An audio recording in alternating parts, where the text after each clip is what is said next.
ગુજરાતના અમદાવાદ શહેરમાં એક સિનિયર સિટીઝન પ્રોફેસર ડિજિટલ એરેસ્ટના નામના ગંભીર સાયબર ફ્રોડનો શિકાર બન્યા હોવાની ઘટના સામે આવી છે।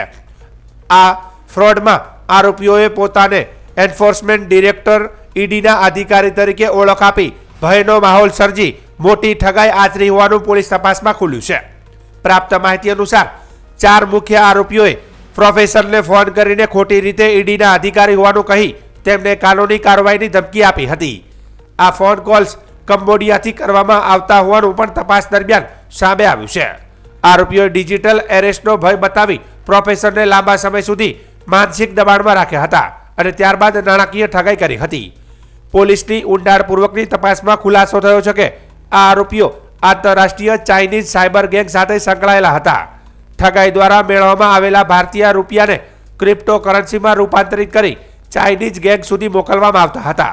આ સમગ્ર રેકેટ સુવ્યવસ્થિત રીતે આંતરરાષ્ટ્રીય સ્તરે સંચાલિત થતું હોવાનું તપાસમાં સામે આવ્યું છે। આ ગંભીર મામલે પોલીસે અત્યાર સુધીમાં કુલ 12 આરોપીઓની ધરપકડ કરી છે। પોલીસ દ્વારા કૌભાંડના મૂળ સુધી પહોંચવા માટે ટ્રાન્ઝેક્શન ડિટેલ્સ, ક્રિપ્ટો વોલેટ અને આંતરરાષ્ટ્રીય કોલ રેકર્ડ્સની તપાસ હાથ ધરવામાં આવી છે। સાથે આ ગેંગ સાથે સંકળાયેલા અન્ય આરોપીઓની ધરપકડ માટે પણ કાર્યવાહી તેજ કરવામાં આવી છે।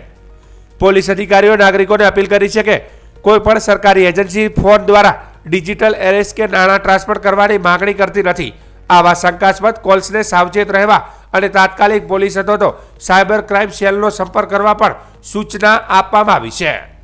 અમદાવાદ ખાતે એક સિનિયર સિટીઝન છે, એમની સાથે એક ડિજિટલ અરેસ્ટનો બનાવ બનેલો હતો, જેમાં એમને પ્રથમ એક નોર્મલ કોલ આવેલો હતો અને કોઈએ પોતાની ટ્રાઇના અધિકારી તરીકે ઓળખ આપી હતી અને જણાવ્યું હતું કે આપના મોબાઈલ નંબરથી કોઈ સેલિબ્રિટીને પોર્નોગ્રાફિક વિડીયો સેન્ડ કરવામાં આવેલા છે, જેની એફઆઈઆર મુંબઈ ક્રાઇમ બ્રાન્ચ ખાતે થયેલી છે।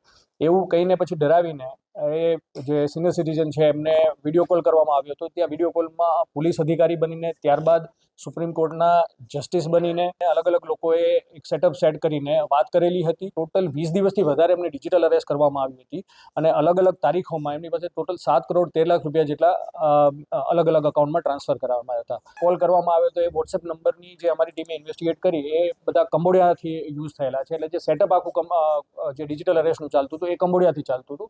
તો આ બાબતની જ્યારે સિનિયર સિટીઝનને જાણ થઈ ત્યારે અહીંયા તાત્કાલિક એફઆઈઆર દાખલ કરી અને અમારે પીઆઈ NS ખોખર અને એમની ટીમે 3 દિવસમાં આ બધા આરોપીઓની 12 આરોપીઓની ધરપકડ કરેલી છે।